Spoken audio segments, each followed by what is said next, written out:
we can ever help, you know our number. It's 355-2202 for District 2.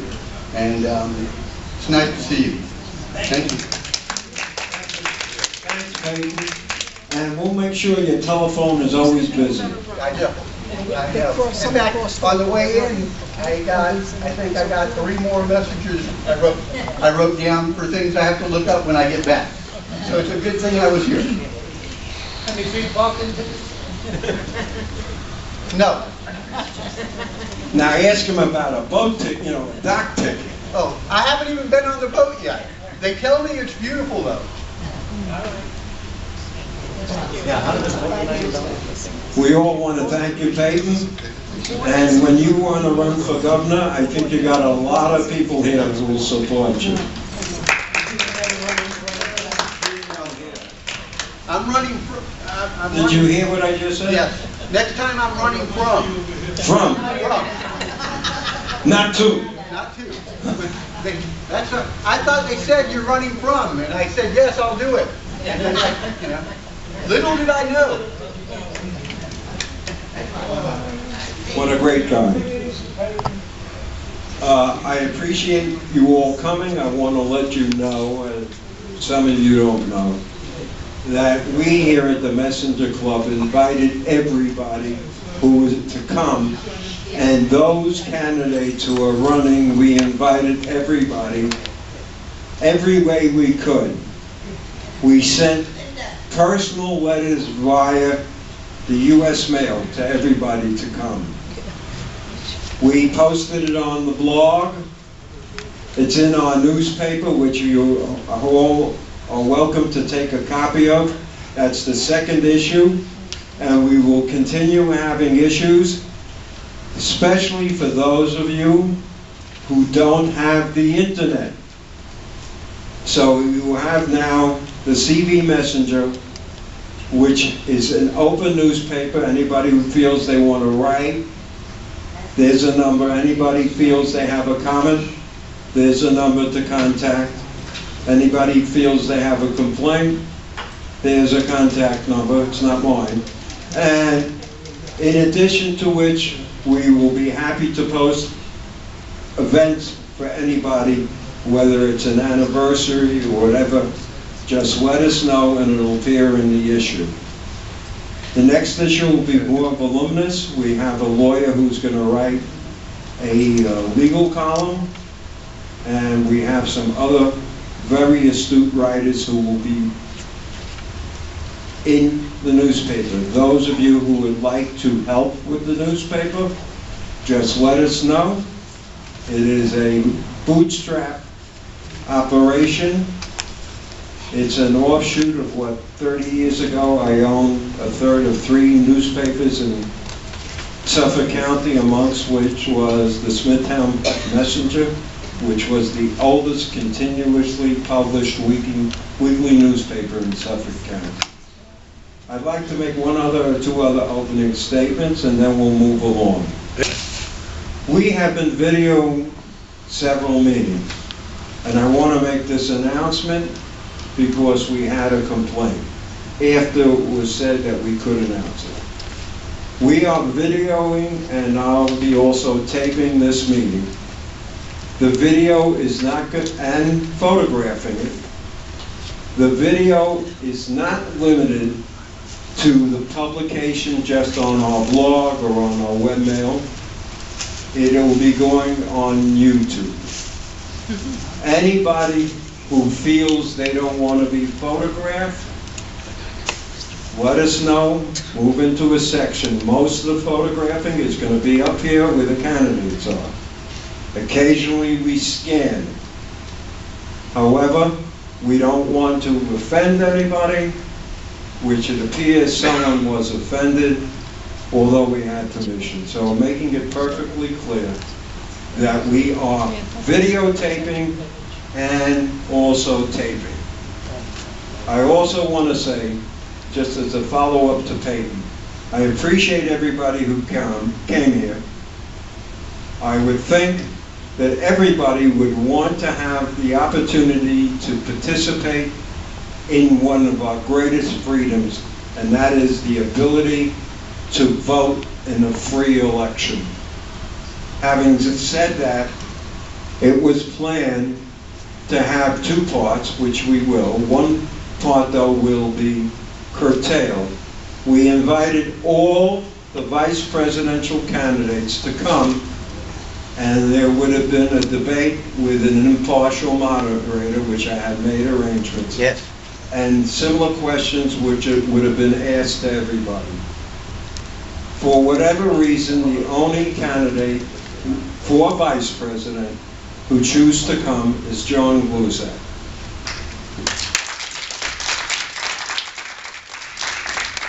That being the case, I don't think John wants to debate an empty chair. That was done by an actor and it didn't go off very well.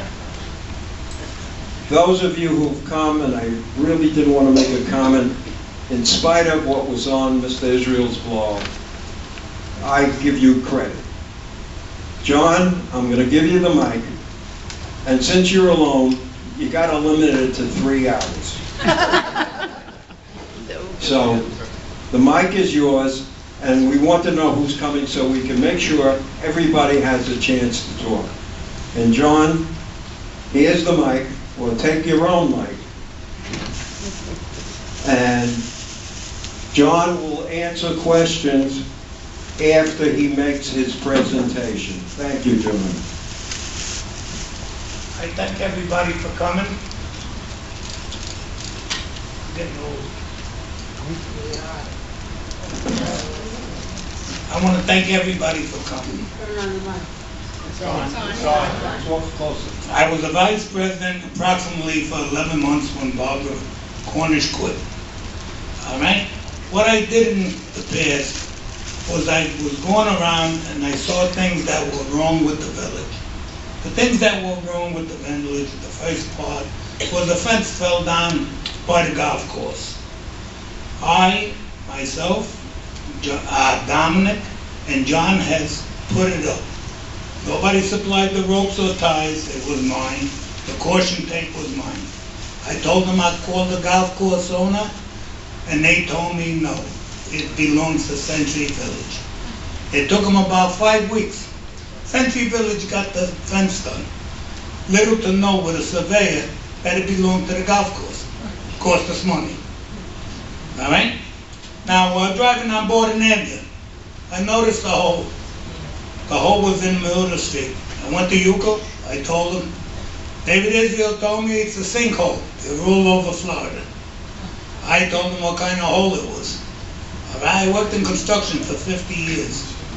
So this guy is telling me and I'm telling him. There was a contractor there at the beginning, he started doing the job. There was a hole in the pipe. I had to fix for him how to do it with concrete and wire mesh and everything else for approximately about $10,000. No, they got an engineer and everything else, it cost them $70,000. Okay? Now, by the reporter, there was a hole there. I myself moved a bike rack while the cops, the COP, was riding around. They looked at me. I'm pushing this bike rack over. It looks like I'm stealing it. They just kept going. I mean, I should have stole it because we got to buy one for the association. Well, anyway, I put it over the hole. I taped it all up. I barricaded. All right? 3 weeks later, I went there, it's still there. I went to Home Depot, I filled it myself for $14. All right? Never got paid for it. Next thing, when I got into the office, they needed 2 bathrooms, 2 toilet bowls. One was in the laundry that somebody kicked over, and the one in the guardhouse. I asked Ed Black about a plumber. Got the Yuko plumber, $585 to fix the guardhouse. I did 2 toilets, chair height, for $414. All right? So I did nothing really for Yuko, right? Now, in the future, because I could go on and on and on. Oh, the other thing, I got a meter that they couldn't look at because it was on the golf course. I called the golf course guy up, talked a little sense to him in, and asked him for permission to go in to measure the meter. and he gave it. What's wrong with talking to human beings? All right? They got offended because they didn't think of it. Next thing, the waterways. We're getting the water from the sewage plant, all that algae. The governor's allowing you money now to clean up this act. Why don't somebody put a requisition in for it or whatever? We're watering our grass with sewage water. All right, so people are getting sick and there's a lot of chemicals in it.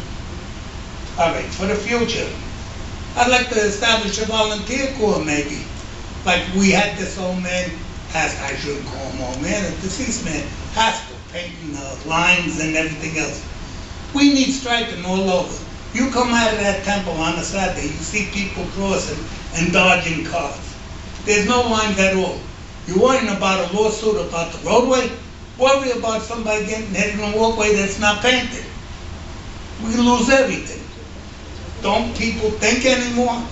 The other vice presidents that are running for vice president, what they scared to debate? We're not a mob, we're not a mafia. Take a look at us.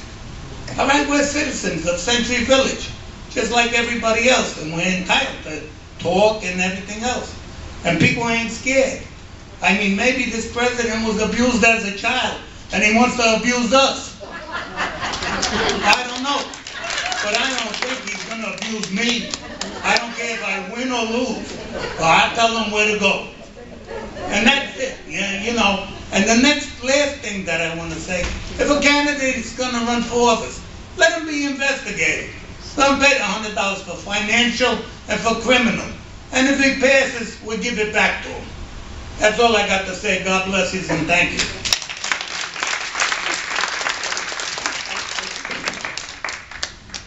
Does anybody have any questions for John? This is an open period. You may ask him whatever you feel, I don't even... except personal questions. His wife's here. I was going to ask him for a date. All right. Only if you go to casino. John, what do you see as the priority in the village now? Right now, you know, we have to worry about the people in the village. People, you know, everybody says it's easy, let's all get along. How are you going to get along if somebody don't talk to each other? I'll give you an example. Our association suffered a tragedy in the past 10 days. 2 people passed away, and the vice president's 18-month-old granddaughter had an aneurysm in the brain. Life is short. In Polish, they have a saying, za rok, za dzień, za chwilę. That means a year, a day, and a moment. And that's it. We're not here for long. So, you know, we got to try to help one another and not abuse one another. And the other thing I want to say, UCO should be open 2 shifts. You don't need 4 vice presidents in that office eating bagels and cookies. All right? What you need, 2 vice presidents in the morning, 2 in the afternoon. Friday, come 12 o'clock, you close down and give the volunteers a long weekend. Not have it open from 4 o'clock from 12 o'clock to 4 o'clock. And that's about it.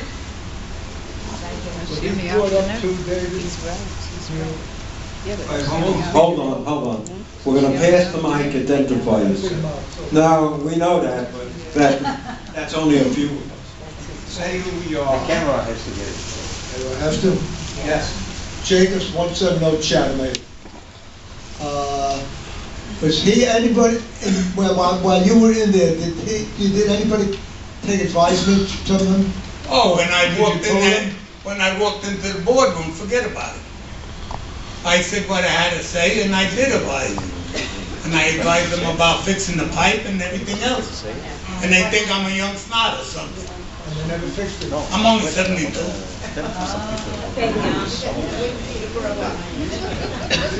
Just saying. Maybe it was the will. Does anybody else want to ask John a question? Speak up. I got one. Hold on. Myron's got one. Identify yourself. No one in this room knows you. I'm afraid I'll become a target. The target? No kidding. I have no question to ask John. I have a comment. I'll have some other comments for the other vice presidents, even though they're not here when we have an open session. I want to say I feel John is a man for the people. Very important. The people are the people who run the village, basically. We elect these officers to do what we want them to do. John is that kind of a guy. I don't have an intimate relationship with him. I'm not that friendly, but I know anything that he's done in the past, he's done for the village and reflected for the people in the village. And I urge you to vote for him for vice president.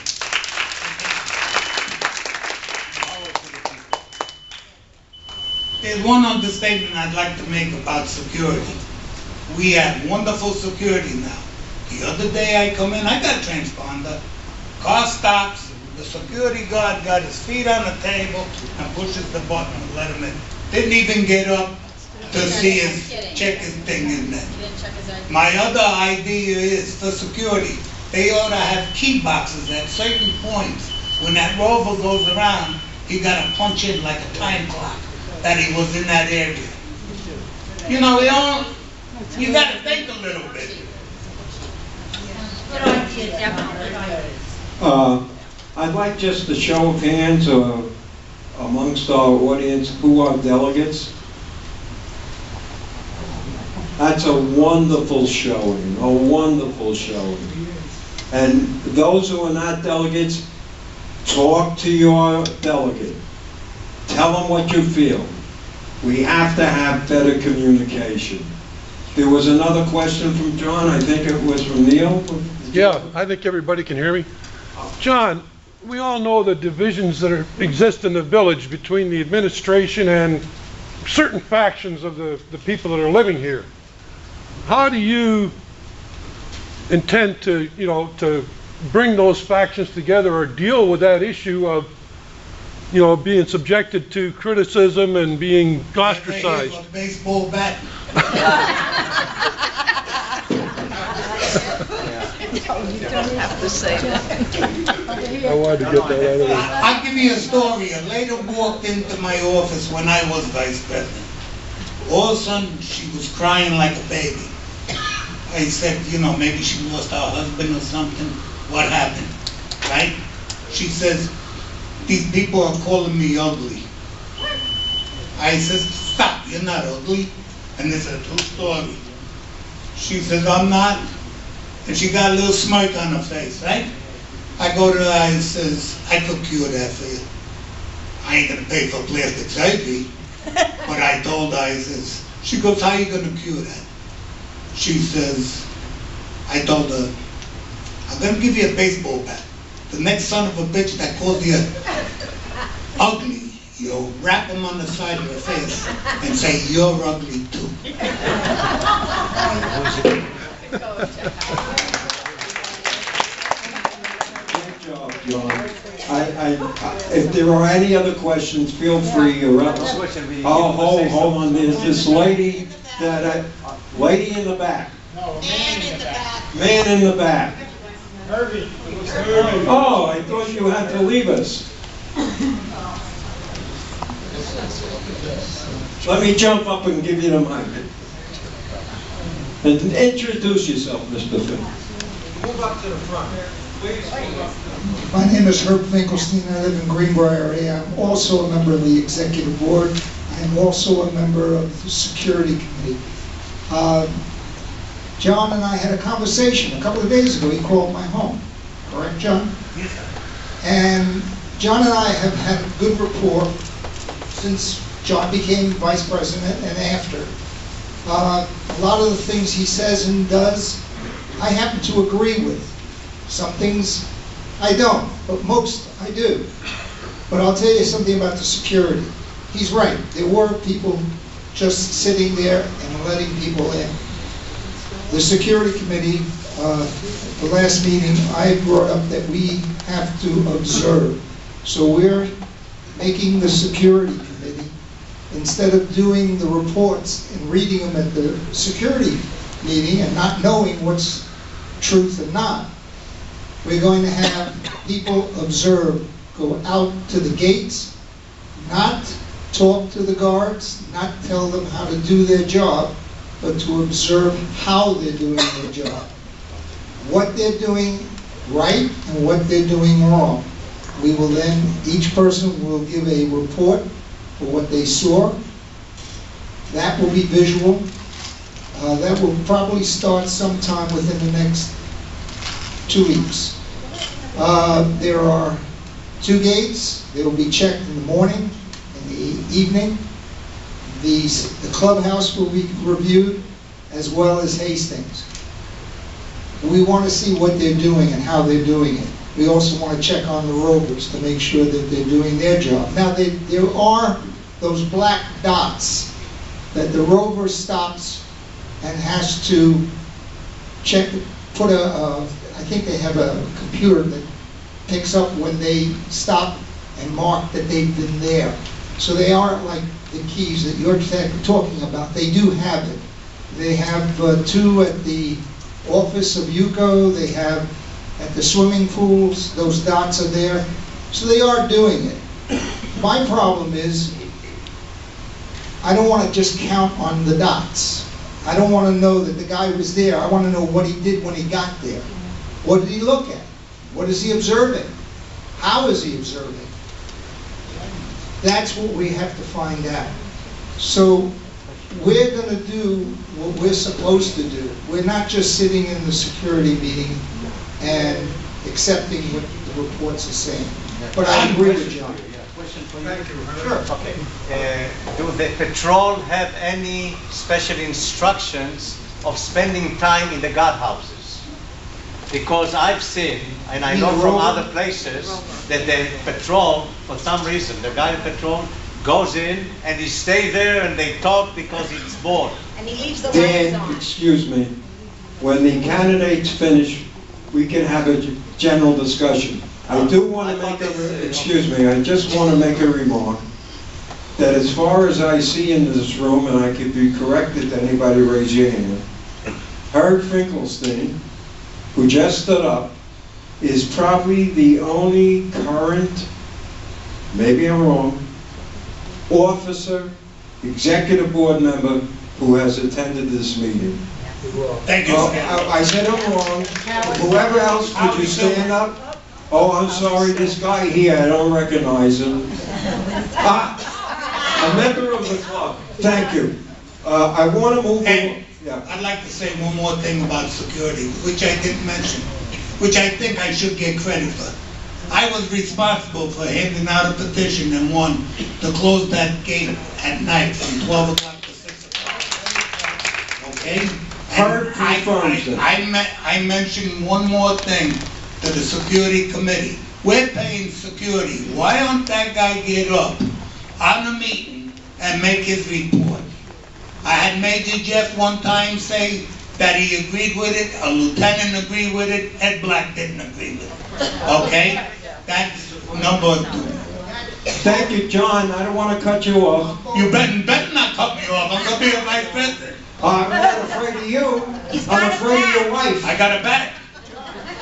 John, on both of those issues, I said I agreed with you. Yes. Thank you. Here's a question. Raise your hand. Tell you. Stand up. Who are you?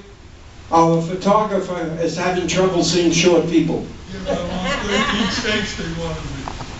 Hey, John, how about getting that visitors lane moved much faster with the security? You got them backed up.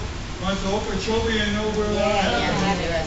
What are you going to do? That's how they work. Well, You pay cheap, you get cheap.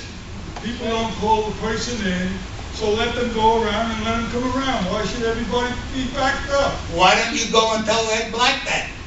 Well, He's in charge of security right now, not John that Sluzak. is security. Yeah, go All right. All right. Let's stay on target here. John, we appreciate you. I think you have a tremendous support here. Everybody tell your fellow delegates, neighbors, friends. I am now going to do this in the best order I know, as it's written. without any alphabetical order. So the first candidate on the sheet is Susie Barnes. And Susie Barnes, did she show up? Oh. David said no. The second. Christy Amore. Christy, are you here? No. The next one on the list is Abe Malowski. Is Abe Malowski here? The next one is George Patel. Is George Patel here? Usually in every meeting. And guess who the next one is? One of the fastest dealing people here in Century Village. A professional card shark that you'll see her every day up in the room. Miss Eileen Perlman. No, come here. You can't get away with that. You can't get away with that. You're not going to win the prize if you don't say a few words. Speech. She'll tell you how to play blackjack. No, I don't do blackjack, only poker. My name's Eileen Perlman. When are you free? Oh, I'm very expensive, not free. Okay. My name is Eileen Perlman, like I said. I'm in the village since 1991. I own since '84. Really? Yeah. To the mic, yeah. Yeah, they didn't hear. Okay. I always thought I had a loud enough voice that I don't even need a That's mic. only upstairs in the card room. I've been president of my building for 22 years. Nobody ever wants the job, and I guess I'm always going to be stuck with it till the day I die. We have a pretty good building. We don't have any problems. Try the other one. What's the matter? Still no good? Still can't hear me? Try this one. You know what happened? My battery just died. I don't know whether I'm talking loud or not. No, we'll let you know. Another one with me. Talk loud. Okay, I'll talk this way into the mic. Okay. As far as what I've done for the village, truthfully, minor things. I was active in the in UCO for a while. When Dave got crazy, I couldn't take it anymore, so. But I did start, I don't know how many of you know about the 100-year-old centenarian party that we have every single year. I started that. I said, we're Century Village, we have residents, at that time we had 17 residents that were over 100 years old. Oh my God. And we never did anything for them. So I suggested it. The last president, I think it was under Dave Lowenstein, George Lowenstein's administration. I think we started that, and I was active in it for about 4 or 5 years, and then due to circumstances, I resigned. I was also on the library committee, and when I finally could not take the way things were being done anymore, I just said I've had enough, and plus I had a lot of personal problems. I have a sister who's had like 7 heart attacks in 1 year, and she's my life, so I always have to be available for her. I do know that I want to get active again. I want to see things done different. I feel, you know, in the United States, it's a democratic country. You have a Republican Party, you have a Democratic Party. They don't always agree, but they're allowed to talk. They go to Congress now is all Republican. It doesn't mean the president doesn't still want to go through and, you know, give his advice and see what he can get done and whatever. And also, the situation with term limits, with no term limits, that's ridiculous. I was against it from the beginning. I never voted for it, and I'm against it to this day. In Roosevelt's administration, they tried that. He had 2 terms. He did a 3rd term. That was the end of it. No more. They went back to 2 terms. And that's what we have to go back to. We have to go back to 2 terms. At that point, right now, with only term limits, why should anybody want to run for president or vice president or whatever? Because it doesn't make sense. If we had term limits, and now the term was up for the administration that's here, there are plenty of capable people in this village. I don't care what Dave says, what Black says, what anybody else says. There are plenty of capable people in this village that could put us back on track and do things right. We would not have the roadways the way they are today if it was done properly. A one-page contract, no signature, nobody checking it. I don't want to rehash old situations. But I definitely want to see change. I want to see things being done in a democratic manner and not, what do you call a guy who wants to run everything and doesn't let anybody else? Dictatorial situation. Exactly. And if you say something against him, he has something rotten to say. I was one of the first people he called a dissident because I said something he didn't like. And that is ridiculous. I was first. Yes, son. That's fine. Right. Don't take the priority. All right, I will not take it away from you. But I think this is something that must be changed, and hopefully there will be enough people to vote for the little change in administration with the people, the positions that we have available. Thank you.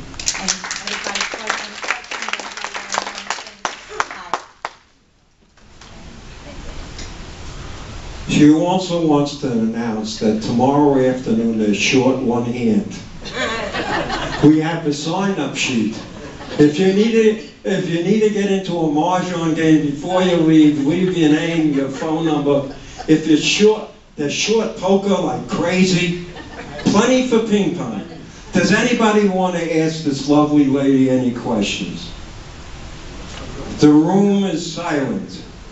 Okay. You did a wonderful job. Let's support this lady.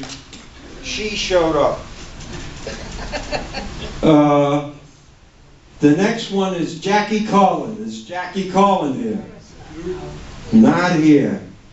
The next one is a gentleman who belongs to the same club I do, but I can't tell you that's why you should vote to him. Take your hat off, Howie Silver, and come up front. Now, you know that Howie Silver, up for a long time, had was the only one to have a distinction to get fired from his high-paying job. So, Howie, the mic is yours. Thank you. Yes, I was the one that was fired. And David Israel at the golf hearing, because I signed a petition to have him removed. He came over to me as I was sitting down, and I was taking pictures at the golf presentation, or the time they were voting for the golf course, and he whispered in my ears, "You're fired." I was fired from the Wi-Fi committee, and I knew more about computers than he did. Well, he knows how to go on YouTube and look things up. Well, I'm not going to tell you my background. You'll read it in the UCO paper, which is coming out. I wear a couple of hats. I'm the photographer for the UCO paper, and you're going to see a lot of my pictures this month in the paper. Also, you read my article about in the last UCO Reporter, I put an article about the volunteer luncheon, or breakfast, what you call it. And this month I have a rebuttal. Next month I will rebut that I was not qualified to write anything about the food. I went to school for food for 4 years. I was a butcher for 32 years, advising people what to do. I had my own business for 2 years, and I think I was more qualified. Oh, I also went on 25 cruises, and I ate more than she ever ate. If a duck waddles, that's the person. Other than that, I was a vice president for 3 years. I've been on the executive board for 8 years, and what goes on at the executive board is a shame. And I hope, even if I don't get elected, the people that do get elected ask questions. A half-hour executive board meeting. 3 meetings in a row. A half-hour executive board meeting. What a shame. Thank you.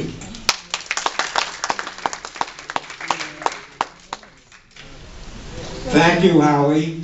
Hold on. Hold on 1 second. Any questions? This is a question period. No recipes, okay? No recipes. You want a recipe, see them on your own.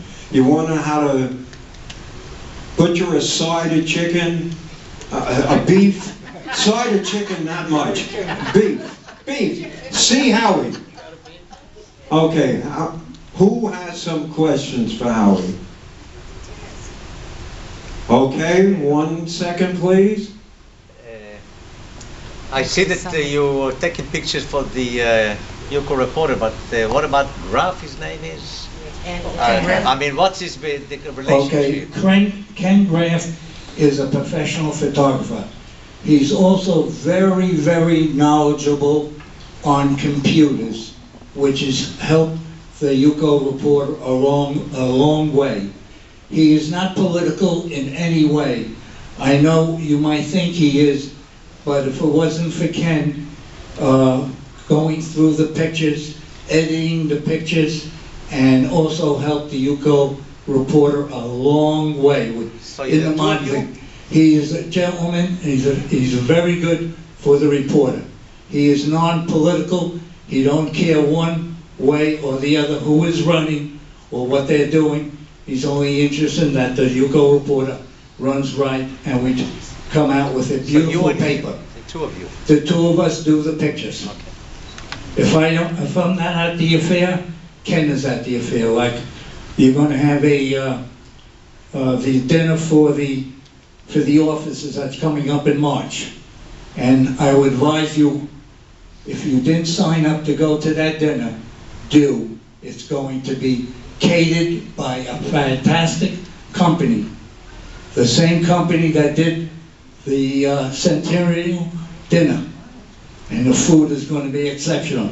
It's not going to be a salad, a tuna fish salad, a whitefish salad, an egg salad, a little, the bagels were small.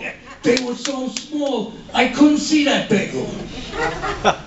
It was outrageous. And I also want you to know, listen to this, you might not know this.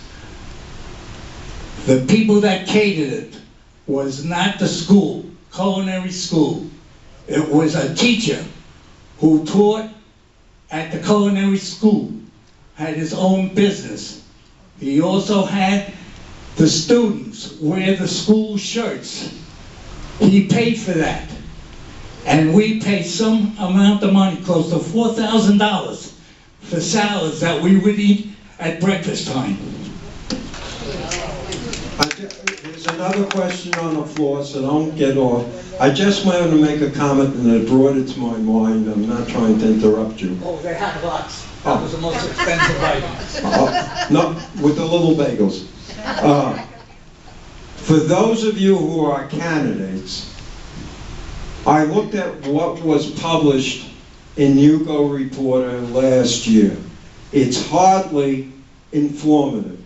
So in the next issue of the Century Village Messenger, which I urge you all to take, each candidate will have his or her picture with a decent amount of space to write what you like. So don't forget that. You want to respond? Yes. Okay. We just went to press on the Yuko Reporter, and this paper gave 4 pages to everybody. It came out the best. You're going to see, you're going to be proud of it. Every candidate has their picture, their bio underneath. They cut No, they didn't cut you out. You're on the front page. The front page has all the vice presidents, and then the next 3 pages are all the candidates with their picture and their bios. It really came out terrific. You're going to be proud of this paper. That is not, I know that a lot of people don't like, maybe the people that run it or whatever, but it is, I have to say, at times I do speak up, I put my voice in there what I don't like, and Marilyn there always did too, and I wish she was back at the paper. She got fired too. Thank you for that information. Hold on, Howie, you're not done. I just want to say that in the last paper, that wasn't there, and this office still stands. In the meantime, Mr. Shafton here has been waiting patiently to answer a question. I'm sorry, but my voice was taken by cancer. Here's a statement. Eileen Perlman and Howie Silver are people that do things for the good of the village. I know Howie for a number of years. I was vice president of Negro for 5.5 years, and the man has always been 100% for the people in the village. And the same thing with Eileen. Thank you for your comments. I'd like to now move ahead. You did a good job. Deliver me 8 pounds. Howie, I need a chunt. Send over a chunt. The holidays are coming up. In Century Village, how big of a chunt can you have? Okay. The next candidate, maybe you know, maybe you don't know. Her name is Mrs. Esther Satowski.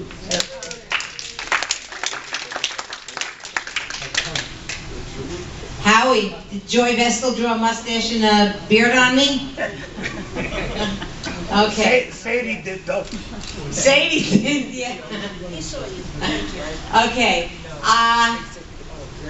Someone will ask me what I did for the village. The answer is nothing officially, since I'm not allowed to do anything for the village. That is per statement by David Israel. I will never allow that woman to be on a committee. All the committee chairmen have said they have never received my volunteer application, so what can I tell you? Screw it. I'll do what else I want for the village. I have my own blog. I've been involved in the malcontent movement. And what you see is what you get. I know no tricks. I say what I feel, I say what I mean, and I mean what I say. What I see is the priority in this village is to get it back on track. We are totally off track. We are spending money we do not have. We are spending money we will not have in the future. We have no process, no procedure in anything that's done here. We have no administration as set forward years ago. Everything is done from the top here and dictated down to the bottom. We have half-hour executive board meetings because the only people on the executive board are yes men, shills for David. We have no discussion, we have no disagreement, we have no dissension, we have nothing. We have nothing here.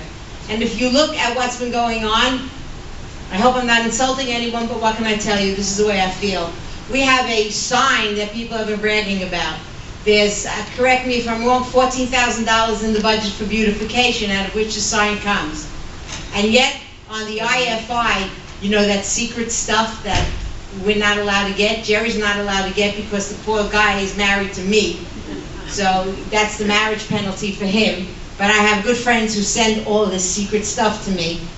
The IFI says that fence, that sign is going to cost $44,000 plus, and it is not overlaid in gold. Sorry, folks. $44,000 plus. Where are we going to get the difference between the 14 and the 44? It's very easy. There's a slush fund. All the money is now in one fund. So who the hell knows what's been going and coming? Ed Black loves this slush fund. David Israel loves this slush fund. We have what I thought was $160,000 spent. You see the resident pool? You know how long that sign is up? Eva says it's coming along a pace.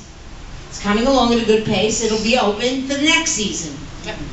160,000, 120 came from the Hastings budget, where we were supposed to put in a new lift or elevator, or whatever they're calling it, depends on the day of the week. And 40,000, I'm not sure where she got from, we'll probably end up paying for that at some point. And then this morning, I was told by a gentleman who said that Howie O'Brien told him that the real cost of the pool, including the plantings and the fence and everything else, is not 160,000, but, please hold on to your seats, I don't want anyone to fall, $250,000. $250,000. Okay? Where is this money coming from? Slush fund. How much is in there, the slush fund? All the, or whatever, or we'll be paying for increased prices. Don't worry, WPRF will get their money back, not a problem. As Eva continues to give us resort design. We have nobody watching over our money here. Do we want to go bankrupt? I don't. This is my home. This is my only home. I don't have a summer home and a winter home and a spring home and a vacation home, and I don't go on cruises. This is my home. And I want it to be the best that it could be. And I want it to be a home that has compassion for people as well. And not throw people out or under the bus when they get to the point where they have some problems. We need to work with people here. We need to work with all types of people. And again, if we have process and procedure, if we use the principles of management, this is a business. This is an $8 million business. David Israel had no experience in budget. Ed Black had no experience in running a budget like that. I worked in a school where we had multi-million-dollar budgets. I know what it means to raise money, to find money, to do prioritization, to know what we can spend, what we can't spend. I know how to get the last drop out of people. I got to tell you, when those textbook people, reps, left my office, they were sweating because of the free books that I insisted they give me. We need professional management, and not the ones that we pay, but we need people who know what to do. We don't have it now, people.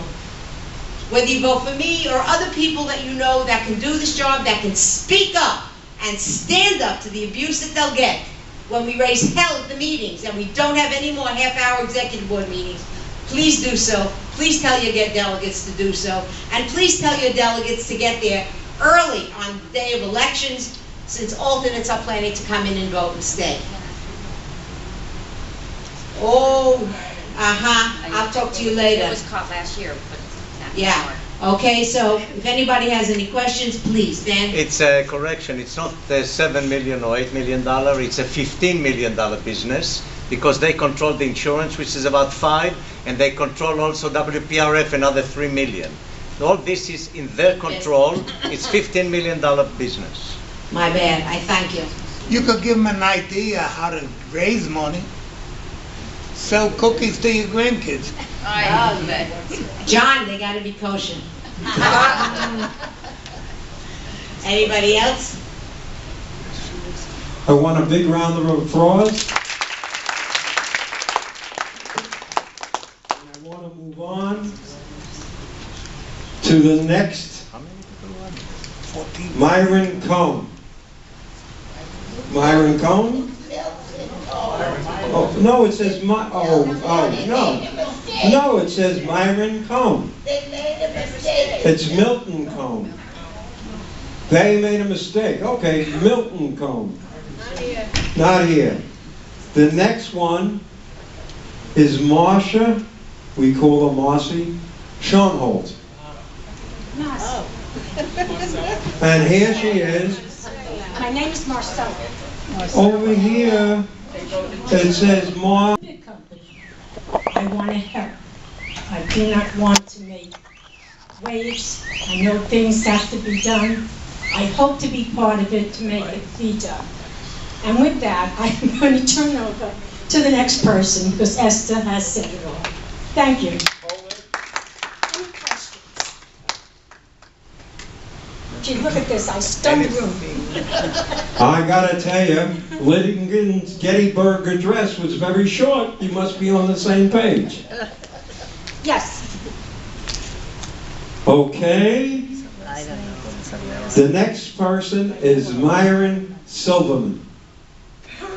Myron Silverman, going once, going twice, not here. The next person may be here. I think I saw him. Jerry Koff. Where is Jerry Koff?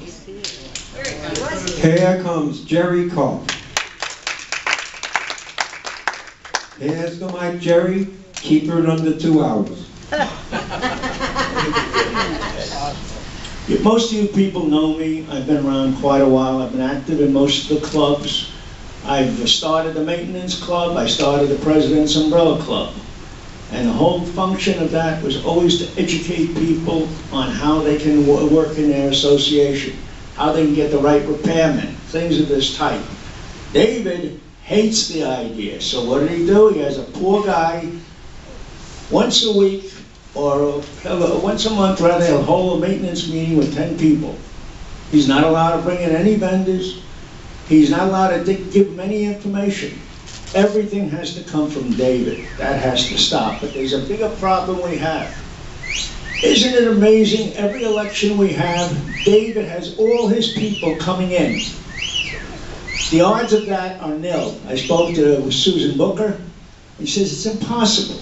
And one thing they do that nobody wants to stand up and stop.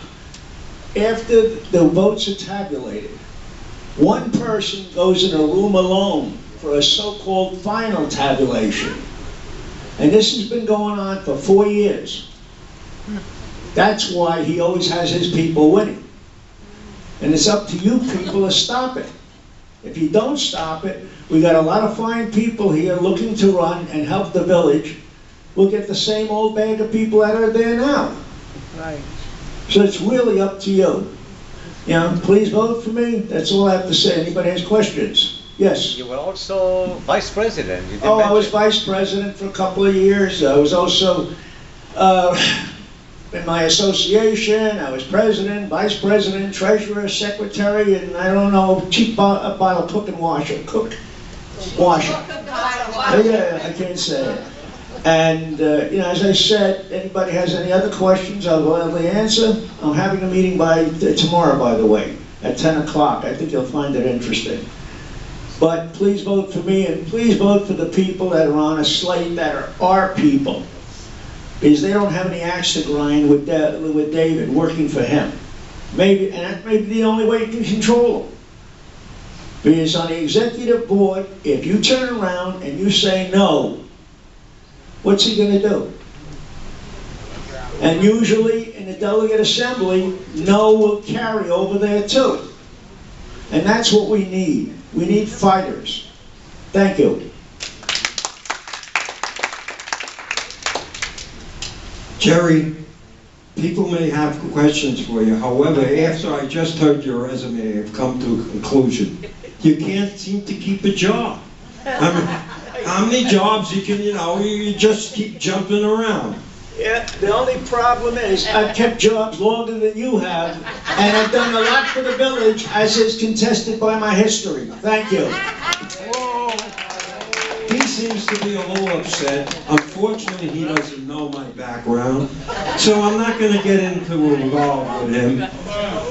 I've had a job for the last 54 years, and I have kept the same job. Okay, next. So, Who's next? who's next? You know, Ruth hasn't spoken yet. I'm afraid. Okay, Dot Lowenstein. Oh, Dot intended to come.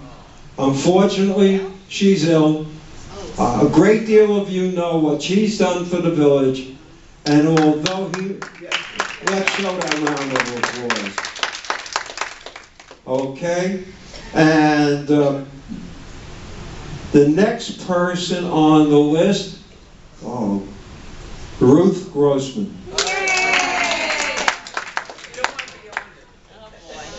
I am leaving. That's the one. Hello, hello. Okay. My name is Ruth Grossman. Yes. To the mic. Hello, hello. Hello. My name is Ruth Grossman. most of you know me. I've lived in the village since 2007. I would like to be on the executive board. I feel a lot of changes have to be made. I feel we shouldn't rubber stamp everything that David says. I think new ideas, new blood, fresh ideas, and new things to do, and not rubber stamp, yes, yes, yes. That's one of the problems in the village. The board likes what the executive board likes what the president board says, the president board likes what David Israel says, and everything gets stamped. No one says no. We need to say no. Therefore, I would like you to vote for me. You're not off the hook yet, you know. I heard 14 people here want to ask you a question.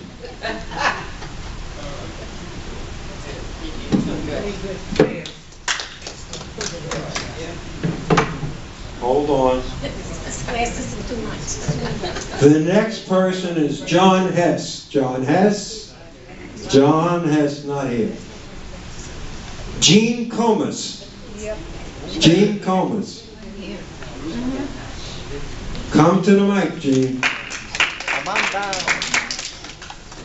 Sit down. Stand up. Stand up. Stand up, sit down. Okay, good afternoon, everyone. My name is Jean Comas. You can hear? Yeah. Yeah. No, talk a little closer. Okay.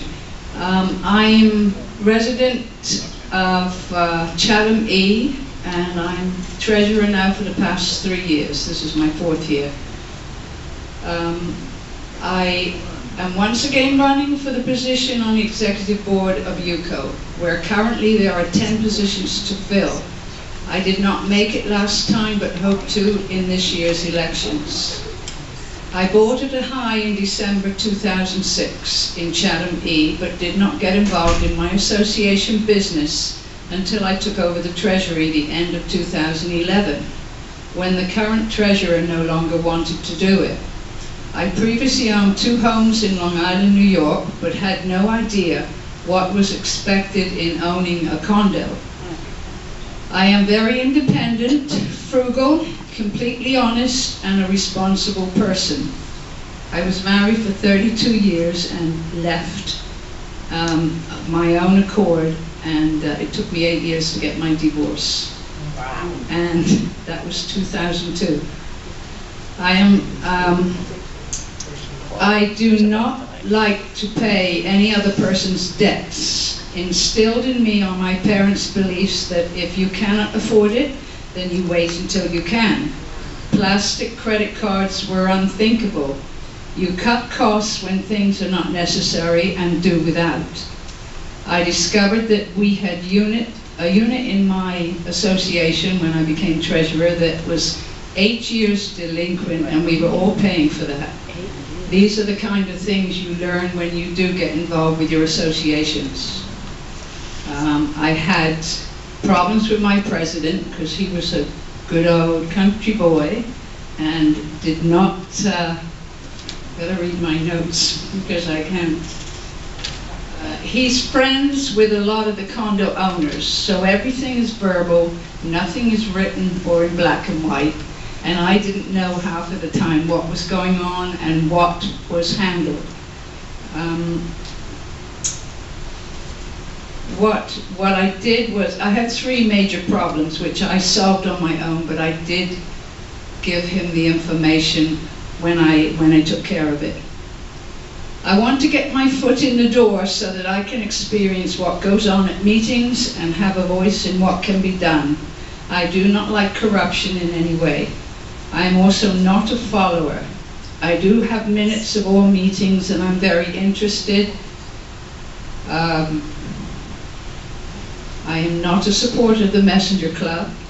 If Ed and the group were popular, they would have been voted in during the last elections, and you cannot say there was corruption there because you need to prove it. I also do not like the childish name-calling and insults thrown around. David needs to control the meetings and not allow the constant disruptions by certain people who need to stop.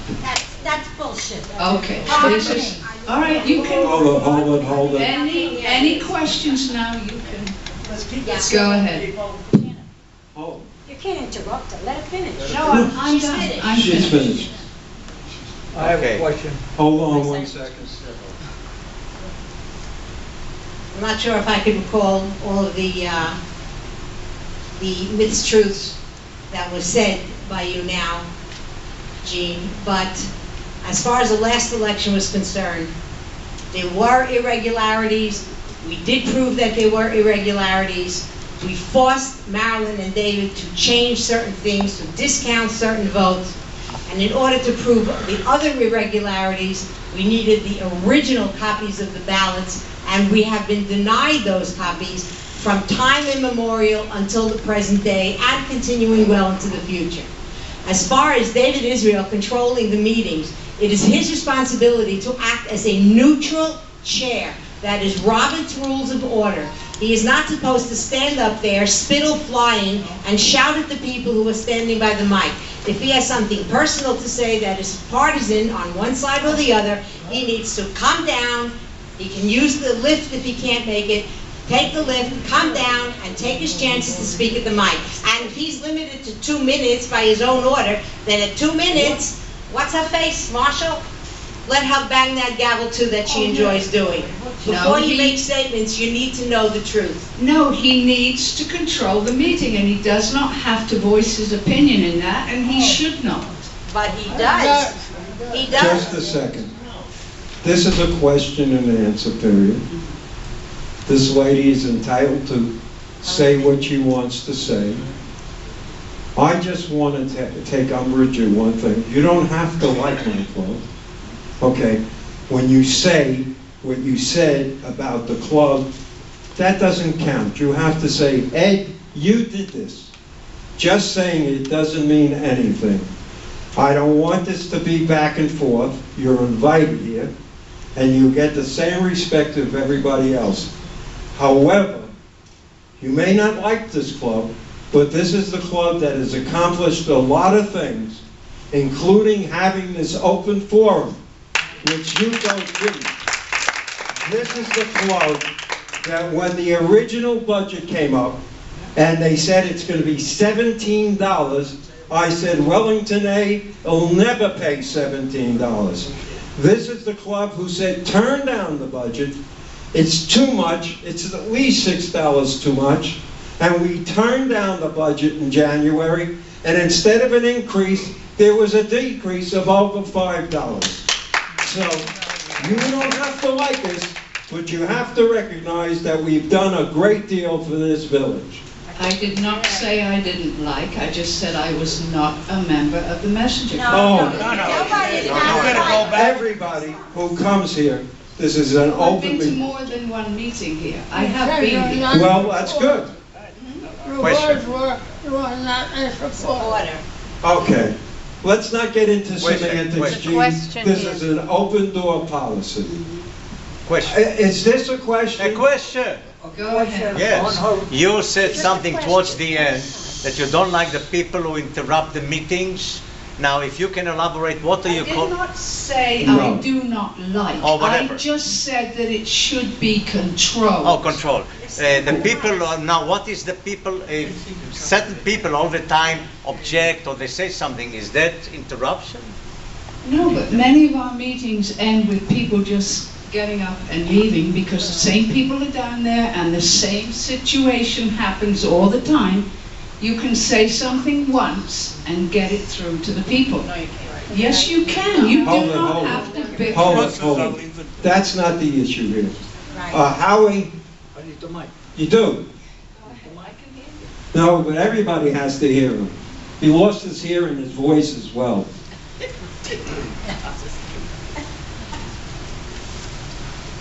I noticed that you were on the budget committee. What qualifications do you have in accounting to be on the budget committee? And how did you get appointed? I know there are much more qualified people in this audience here that are accountants and not on the budget committee. All right, did they volunteer? That's all I did. I We all volunteered. volunteered. I'm asking you a question What background do you have for budget? Well, I am reasonably educated, so I can see on a piece of paper what needs to be done, how much things cost. I volunteered for the Finance Committee. I happen to like Howard. I've known him for the 8 years I've been here. He's an honest person. I volunteered and I was accepted. I don't know who picked who and who volunteered.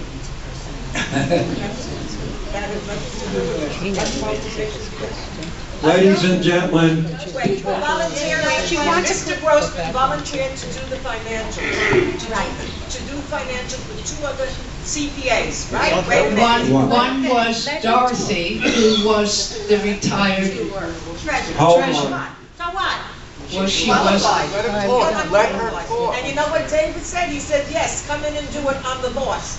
Ed went in on Monday, from the Friday, he went on Monday. But it's not I changed my mind. Look, I asked Howard one question. I said, do you have to do what Dave Israel says? Do you take orders from him? And he told me no. Don't you go to the meetings? Don't you go to the meetings? Yes, I do go to the meeting.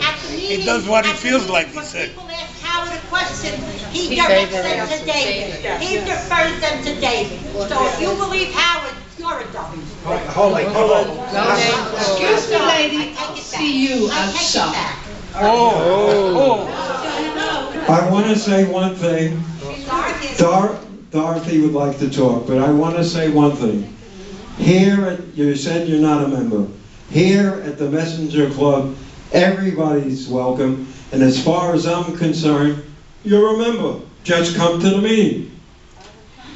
I don't think this is, oh, maybe it is on. Jean, I have a question. It has to do with the sign and the rumors that are going around the village. I know there's $14,000 in the new budget for the sign on Okeechobee Boulevard. Yet the things that we hear is that the sign is quoted in the $40,000 range. So how do you feel about spending money of that nature if it's not already budgeted? I don't see spending an extreme amount like that for a sign that's in an entranceway. I don't know what price the sign is, and I thought it was up to the beautification committee to So the bid committee at this point. All right, well, the bid committee. I haven't been to the bid committee meetings. But that has nothing to do with anything. The question is, in theory, how do you feel about overspending on a line item in the budget? Any amount of money, if you have a $14,000 line item, how do you feel about spending $21,000 on a sign? I don't. If it's a budget, it should be within a reasonable... Well, to quantify reasonable if you could. I mean, do you think 5%, 20%? I mean, give me an idea of what you feel. No, less than what's budgeted if possible, but I am not on the beautification So you don't want to make any kind of a commitment as to how you feel? I would like to get my foot in the door so that I can see what goes on there. I've been to many of the meetings. You're next. Any more questions? No, and I want to thank you for coming. Thank you. And you're more than welcome to come at any time. I just was made a special request, and lo and behold, the next person to speak is George Lowenstein.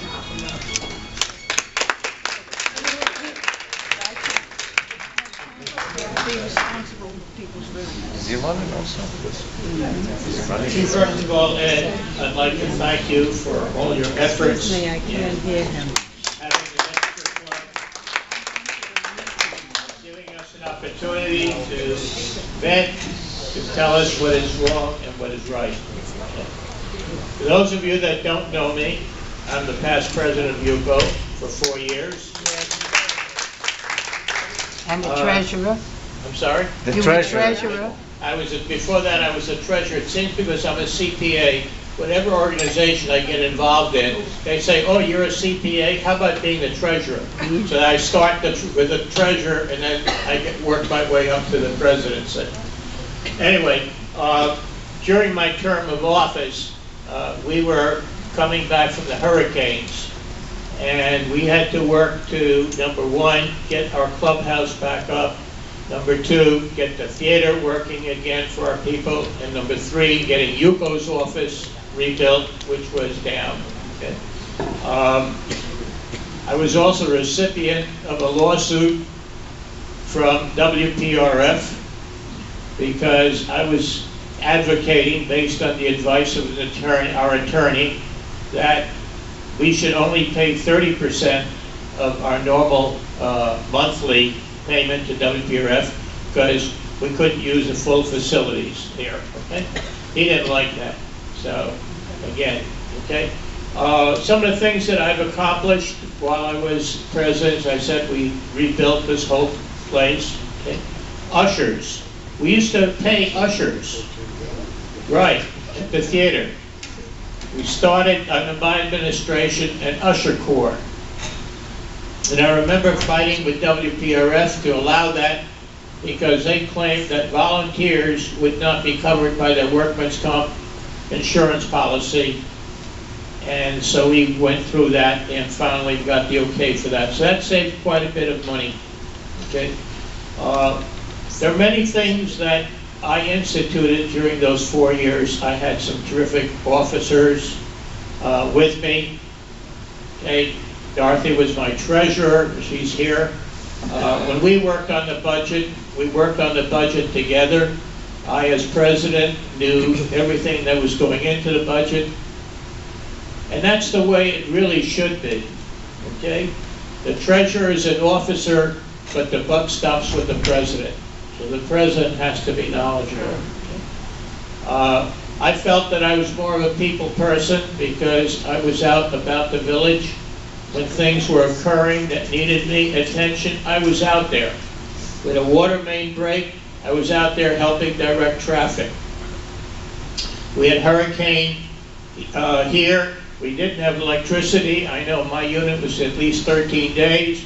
We were over at the administration building giving out food, etc., and water, and so forth.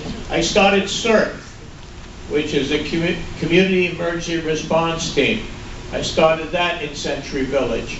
Okay? Ombudsman, right? We formed an ombudsman. The President's Club. I asked Jerry to lead a club of presidents to help them and to discuss various things that they had on their mind so they could pick each other's brains. I think that my meetings were pretty, I would say, were pretty quiet in most cases. I knew how to run a meeting. And the quickest way to keep people, to keep the noise level down, is when somebody raises their hand and speaks, you don't like what he says, you say, thank you, we'll certainly take it under advisement. Right. And that's it. Right. You don't have to argue with them. You don't have to debate with them. That's not a place to do that. Okay? Question came up, the current budget. Okay? Ed and I and Dorothy wrote a letter suggesting that we would be available to help with the budget. Okay? We did not get a response to that letter, to that offer. So don't say we didn't ask to be on the budget committee. Yes, we did, formally. David kicked me off the operations committee. Operations committee takes care of the expenditures of WPRF as the oversight of WPRF and its budget. Okay? The president is the chairman when I was no longer president. The reason I was no longer president is because I was term limited. Right. And I thought that was the right thing. Okay? Because you needed some new ideas, not David's, but certainly some new ideas to help the people along. Right? We said, we voted to do away with Wi-Fi. So he's coming in through the back door now, okay? That's what I got. All right, which certainly is something we've got to be aware of. I don't know, it just gets me upset to see all this going on. And when I heard that the budget passed without a dissenting vote in the executive committee, I said, wait a minute, something is wrong. Because there were things that I saw in even the budget that passed, there was lack of information on that budget. And that should have certainly, one of the things that was not there was the fact that we have to pay income taxes, and there was no provision in the budget for the income taxes. And that's kind of an important thing, okay? If we asked a question, Howard would shake his hand, he'd shake his shoulders and say, I don't know. I felt like it. Okay? I thought, whatever it is, all right? That's a professional. I mean, I'm a CPA, and when somebody asks me a technical question on something I did, I will give them an answer, and not, I don't know. I did it. I should know why I did it, okay? All right, I felt like it, whatever. That's being flippant. You don't treat people that way. They ask a serious question, you give them a serious answer. I also served on the executive board, and I'd like to get back on it because I'd like to become part of the administration again. I think we need a change. Whoever else is coming aboard, we need that change. So I ask for your vote. I know my wife is also a candidate, and my wife has been running the library upstairs for as long as I know. She was also the editor of the newspaper while I was president. So she's been involved, and she ran for vice president and unfortunately lost in the prior election. So she wants to come on the executive board. And by the way, that's one chairman that David didn't fire, my wife. But, just a quick aside, when she gets the emails from David, I don't, but she does. And the other day, the real estate office had a collation outside, okay? And the night before, David sent out an email. So my wife wrote to David and said, how come you give so little notice when there's such an event? And he wrote back, he said, if you make one more comment, I'll take you off my list. I mean, he just can't take criticism. That's the whole point. You think? Right? So, yeah, I'll answer Why questions. can't you say all these things at the meeting and let people hear what's happening? Because You want that on back, you want got to 2 back you minutes. up. But you should tell them at the meeting. Because he won't allow, he'll say you're out of order. Yeah, out of order. Sit Out down. of order. Out of order. That's his favorite little message. You're out of order. Okay? He's out of Now, We can be well as now, out of order too there. now, according to Robert rules, you can challenge the ruling of the chair with a 2/3 vote. All right? The next time that he calls me out of order, I intend to challenge his ruling. Good. Thank you, George. I don't want to cut you off. I just want to say, that's not here, but I got to tell you, we don't have a more willing volunteer when it comes to do anything. Yes. That, we want to deliver circulars, yeah. That, we want this. She's there all the time. And I believe she writes for the Condo News. So, I don't know why she's not in the Yugo Reporter, but I told her she's welcome to be in the Century Village Messenger. Sandy took her place. I want to move along. Thank you. And Thank you for your now Barack Obama is not here. Good job. Susan Imp. Susan Imp is not here. We try to reach her by phone. She did get the mail. Susan who? Can I just say something about Susan? Could I wait till everybody else has a chance to talk? We want to give everybody. We know Stu Richland is not here. He has authorized, it's been stamped, it went in, it was received, it went through all the prominent channels to have this woman here who has difficulty talking say a few words on his behalf. We allow substitutes here. So does baseball. So does basketball. So does football. So, having said that, the unknown speaker is taking the microphone. I don't know, my teachers used to yell at me for talking too. Like, I always sat in the U row. I'm sorry you have to leave so early.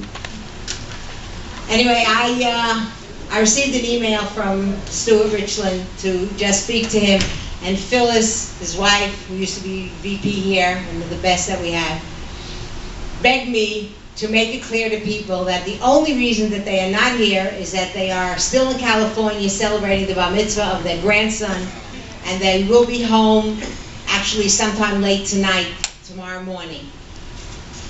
Stu is a gentleman and a scholar. I can't speak highly enough about him. He is one of the cleverest writers I have ever come across, and you think that he's writing this just funny article or historical article, but if you pay attention, you just get all of those zings that are coming in, and they are directed at, I'm not even going to tell you, you know where they're going. But he would be a really great person to be elected to the executive board. So I'm speaking for him, and I'm telling you, vote for the guy. He's a great guy. Yeah. You know, next time I'm going to let you talk for me. Okay, we just passed Stuart. Carol Sapetsky. Is there a Carol Sapetsky in this office? She didn't come today. In her place is her younger sister. This is Carol Lynn. Hi, everybody. I just have a few things on notes so I would not screw up what I wanted to say. But I don't know if you read Dave's blog or not, but I read all 3 blogs first thing every morning. And you might have seen that Dave posted on his blog that he hoped that no serious candidate would attend this meeting today. And then he went on to explain his definition of serious candidates, which he describes as people who are experienced, intelligent, and have a track record of service to the community. But as I look around at the people who are running, I find that they all have these very qualities, and I also know that I meet those qualifications. So just to tell you about myself a little bit, I've lived in Century Village for 14 years. I was vice president of Chatham G for 2 years. I was president of Chatham G for either 8 or 10 years, I forget now, it's been so long. I've been the delegate for the building for 11 years. I was the treasurer for Century Village Computer Club for 4 years. I was president of the Computer Club for 6 years that I was elected president, but I also was the acting president for almost 2 years when our elected president had become ill. And I was on the executive board for 2 terms when George Lowenstein was our president.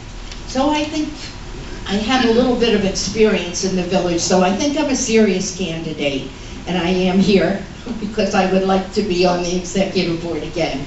And I can't say anything more than what everybody else has said here today. We all feel the same way, and I can't talk any better than Esther can anyway, so. Anyway, so please vote for me.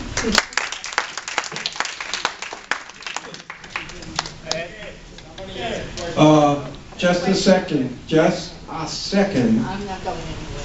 Mr. George Lowenstein has an accounting question to you. No, I don't. But speaking of blogs, you didn't mention that you were the chair of the blog under my administration. Yes, I was. And that you allowed everybody, as long as they were civil in their language, you allowed everybody and didn't censor what was going on. And you're right. Okay? I'd like to make a statement about that, too. That's correct. George is right. And at that time, Dave Israel called me a Nazi, told me I belonged in Goebbels' army. I was a control freak. I was a liar. I've been on the end of his tirade, yes. And that was because there were two people who insisted on, after getting three letters from me, three very polite letters, telling them that they were breaking the rules and to please abide by the rules because, first of all, it wasn't a chat room and our rules were clearly posted, and one of the rules were we couldn't slander anybody on the blog. And that didn't matter who it was. You couldn't slander anybody. Even if it was my worst enemy, I wouldn't allow somebody to do that. After writing 3 letters and saying, please follow the rules, I really don't want to ban you, I finally had to ban them. And because I did that, I was a Nazi and I was everything wrong. But take a look at his blog. Who's not allowed to post on his blog? Anybody that disagrees with him. Look at the hands go up. Okay. Thank you very much. Sandy, you had a question. I saw your hand up. This lady is a very modest lady. Hold to the mic, Mike, I gave you the mic. Yeah, it's not working. I gave you the mic. It's working. But everybody can hear me. I heard. For 6 straight years, she was the president of the computer club, and she had over 500 members, the biggest club in the village. And that shows that she's got experience. Thank you for your comment. I want to move this along. Thank you. I think we're having a tremendous meeting here, and I'm not being prejudiced.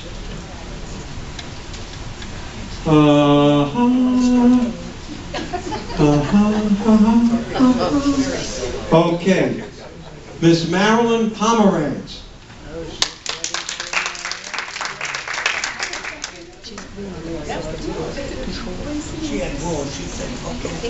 I'm going to bring you to Mike. Everybody face this way. Sorry, folks, I'm having a problem with walking today. I think most of you know me. I'm Marilyn Pomerantz. I'm in Chatham Sea. I've been an owner here in Century Village since 1976. Wow. And moved here permanently in '94, but was here every single year for several months before that. Before I became president of Chatham Sea, my dad was for 14 years, and then I took over for 10 years. I also was a vice president. I was on the Chatham Federation board for 6 years. I've been a member of the CERTS team. I was on the social committee. And also I was, if you remember, a couple of years ago, I was the corresponding secretary for 2 years at UCO. My last position here as a volunteer was the UCO reporter. I was with the UCO reporter for 3 years plus 3 months. And the 3 months was my last position as advertising manager, which I got fired from because I opened up a big mouth. And sometimes I do have a big mouth. No. I'm a good listener rather than talking. Anyways, I think we need a change here in the village. And change is the big word. We need term limits and change. We need the bylaws changed. We need a new administration, because the administration under David Israel is for the I don't know what you want to call it for the garbage as far as I'm concerned. And being corresponding secretary, I was on every single committee as a corresponding secretary. And all I can say right now basically is vote for me. It's Marilyn Pomerantz, and I'm running for the executive board. Thank you. Thank you, Marilyn. And I want to say one thing. I don't think you really have a loud mouth because we have another candidate coming up. I'm not going to announce. Because you have to listen very, very closely because she talks so quietly. And that person, and by the way, is so active, you can't catch her sitting down. Whatever you ask her to do, she does. Ms. Olga Wilkinson.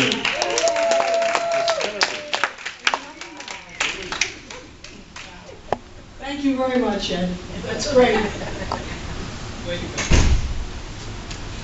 My name is Olga Wilkenstein, and I'm running for executive board. I'm not a brain surgeon, a rocket scientist, or even the smartest person in this room. But I have something that is extremely important to the residents of the village. I have common sense. Common sense that will make decisions that will benefit you, not decisions that are dumb and unnecessary. Now, how can we accomplish making sensible decisions? For one thing, you can start by having checks and balances.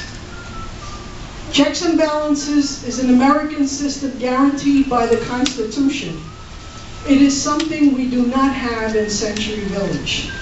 The present administration is run as a dictatorship, and I'm running because I would like to see this change. I would like to see a balanced administration made up of people who have different opinions and are not afraid to speak out.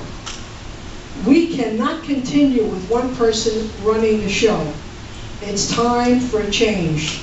It's time to vote for people who will fight for your interest. I'm one of those people. This is why you should vote for me. Thank you. Does anybody have any question of Olga that she hasn't answered before in another venue? Is there a new question you'd like to ask her? We thank you, Olga.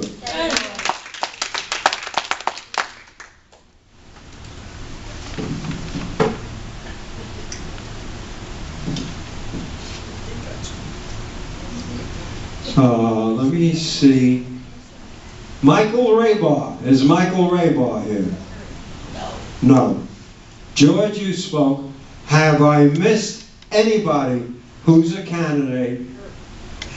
Herb. Oh, I'm sorry. Herb Finkelstein.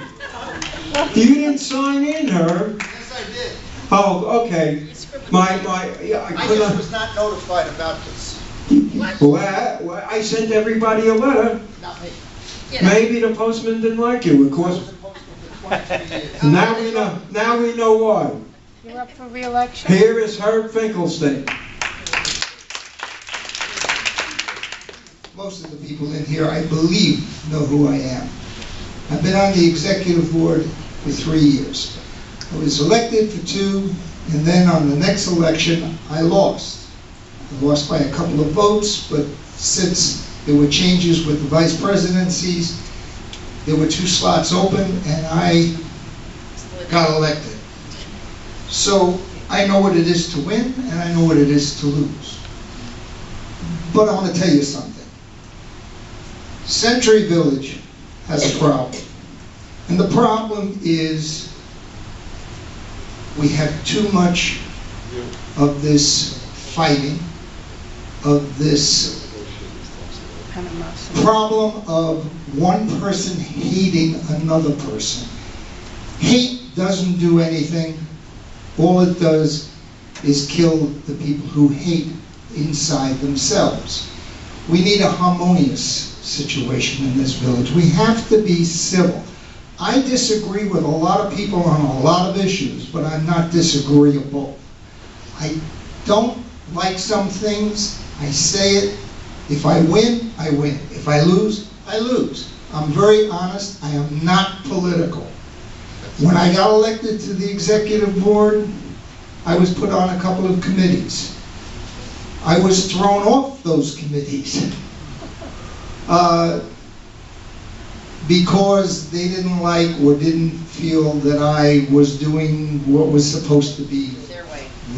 Their way. But guess what? I came back on the committees because Dorothy Tetro went out of her way to put me on the Finance Committee. Dom put me on the Bid Committee, and I got back in, and I did my job. Now, I've been on the executive board for a year, and we have a new election, and I'm running again because mine was a temporary. I was filling in. My qualifications are is I care. I care about the people. I tell you exactly, I don't take sides. Some things Mr. Israel likes and some things that I say he doesn't. Some things that Mr. Israel do, I like, and some things I don't like. But we are civil to each other. I make my statements to him. Matter of fact, funniest thing is yesterday, I don't read blogs. I haven't read a blog since all these blogs exist. There's 3 of them, I have not read one. Yesterday, Barbara Cornish came to me and said, "Did you read David's blog?" I said, "No, I didn't." And she said, "Well, your name is there." And I said, "It is?"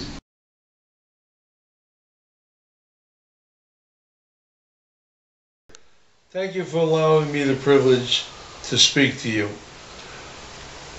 Due to the President's holidays, the mail was late getting to my particular condo, and I was unable to attend the forum. My name is Milton Cohen. I am seeking the position on the executive board. I am sure most of you, like myself, attend the delegates' meetings in hopes to accomplish something new within the walls of the Century Village, only to leave the meetings angry at someone. I wonder myself what has happened here. If you have read my bio, you will see that I have the credentials for one of these positions on the executive board. What we have here is the Hatfields and the McCoys. How did we lose sight of the common goal for the betterment of the village and the people who reside here? Why do we have such disdain every time we're at these particular meetings? Why do we argue as much and fight as much as we do? Why is there sniping that's constantly going on? Why do we have people who make sexual gestures when they walk away from the microphones? This disturbs me greatly and should be curtailed. I am my own man, and I want to listen to both sides of the argument. I will make up my mind what I think is right and how it is. I won't be swayed by anybody or any group of people. I feel that we have a responsibility to the people of Century Village, and that we should take this responsibility, seriously if we're voted in. As a candidate, and hopefully a member of the executive board, I look forward to servicing the residents of Century Village with new and informative ideas. Bring us together with ability and answers the situation with cooler heads. There is no need for what has been happening in the past, What we need is to move forward and make sure that we handle ourselves in the proper manner. If an outside organization was to come in, or a group of people were to come in and see us, they would think we were a joke. I myself look forward to working very carefully with people on the executive board to make this particular board better and to make Century Village better.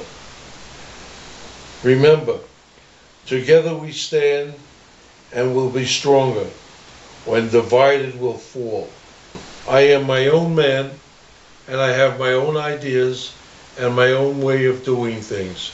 However, there is nothing I can't do with working with people, and nothing that I won't do for the betterment of the community in which I live. I wish to take this opportunity to thank Neil for making it possible for me to speak with you. Personal gains are not my thing, but the gains for the community is.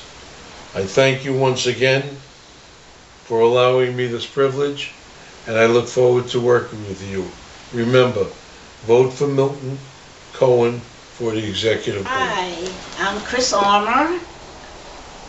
My past work experience was working as a facility specialist with the United States Postal Service.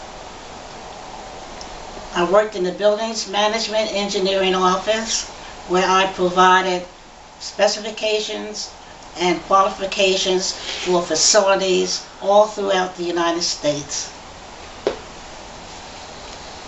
Prior to relocating here in Florida, Century Village, I served on a Board of Adjustments with the commissioners in Deerfield Beach. I have served on many homeowners association boards. Currently, Abbey Park Homeowners Association, and as a delegate here in Century Village, Berkshire K. I'm a member of Taste and See and the African American Cultural Association in Century Village. I actively partake in any activities that are in these associations. Although I moved to Century Village in 2014, I have observed that there is some discontent. I observed that the unity and interaction between the governing bodies are just about nil. I attended Temple University hoping to become a CPA. However, I changed to maintenance of facilities. However, if needed, I will assist our CPA in preparing accurate statements so that the residents of Century Village will be able to understand what is going on in their financial situation. By there, I mean Century Village situations. I have prepared many reports of financial statements to all of my organizations. I also belong to the Star and Crescent Investment Club for 10 plus years, where I had to submit reports to the government annually. Therefore, I most likely would be a very good person, a very good candidate to work on the financial reports of Century Village. I'm a committed person, and I stand up for what I think is right. I do not intend to be a member for more than one term. I believe in term limits to give others with new ideas a chance to assist Century Village in moving forward. Commingling of funds has never been presented or permitted in governmental accounting. They do not clearly state the true picture of each account. Therefore, I do not believe in commingling of any funds. I want to thank the Messenger Club for giving me this opportunity to express myself. Vote for me, and we, all of us together, will make Century Village an outstanding, proud community. We will listen and interact with one another for the good of the order. Thank you very much for this opportunity to tell you something about myself, because I'm running for the executive board in the current election coming up in March.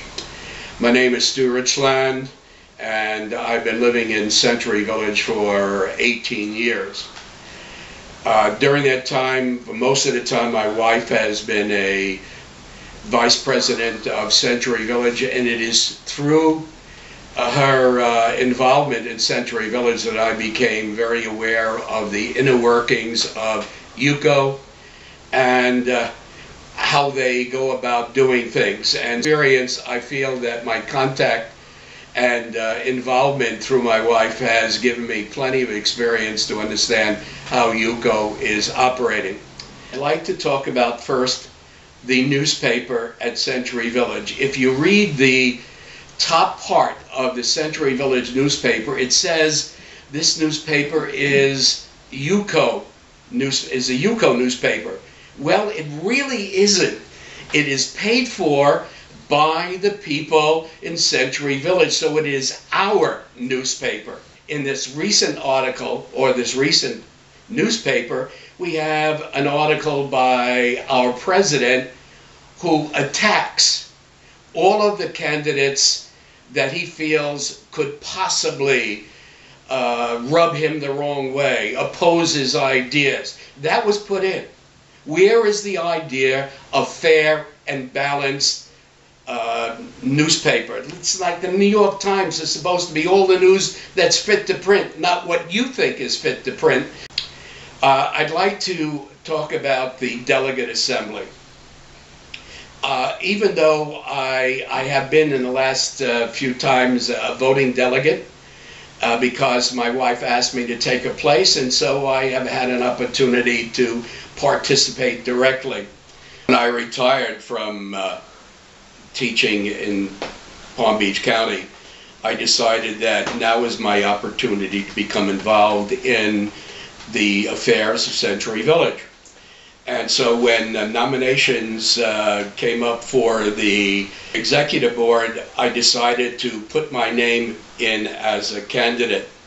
Nominations that I would serve in any committee where I could lend my expertise. I would prefer to be on the finance committee or the advisory board, where I could really make a contribution. However, I will serve on any committee in order to add my expertise in order to make Century Village a better place to live.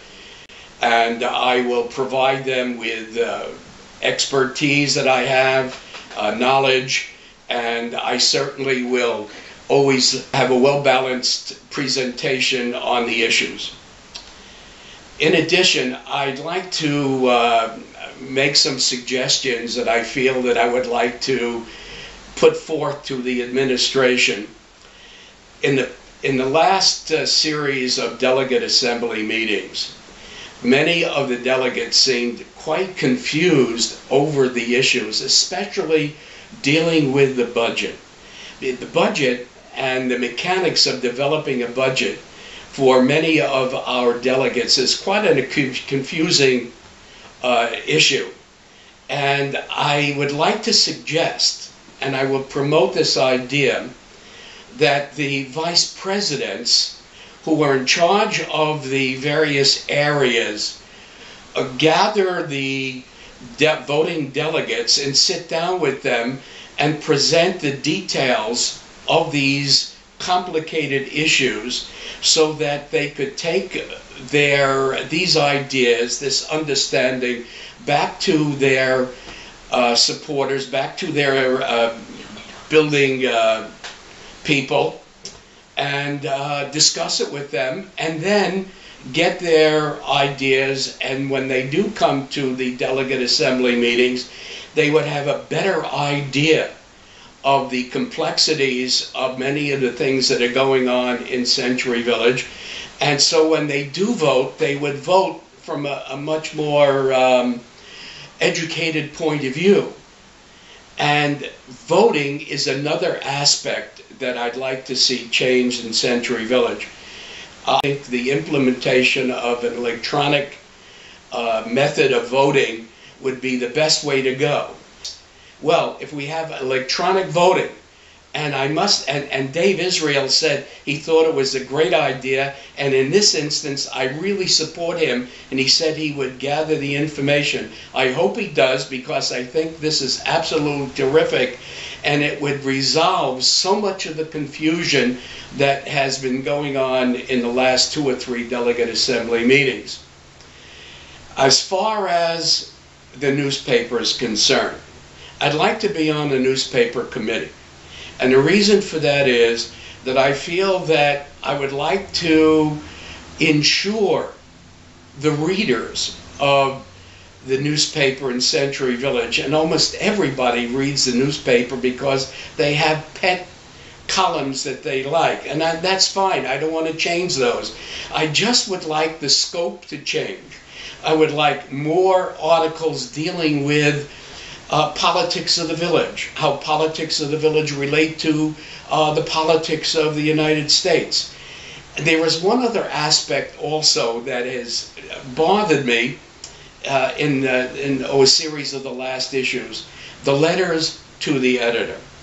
The letters to the editor have now become a very bland presentation by people who seem to be supportive of the administration, and I don't see any letters to the editor being published where they are critical of the administration, or at least asking questions about what the administration is doing.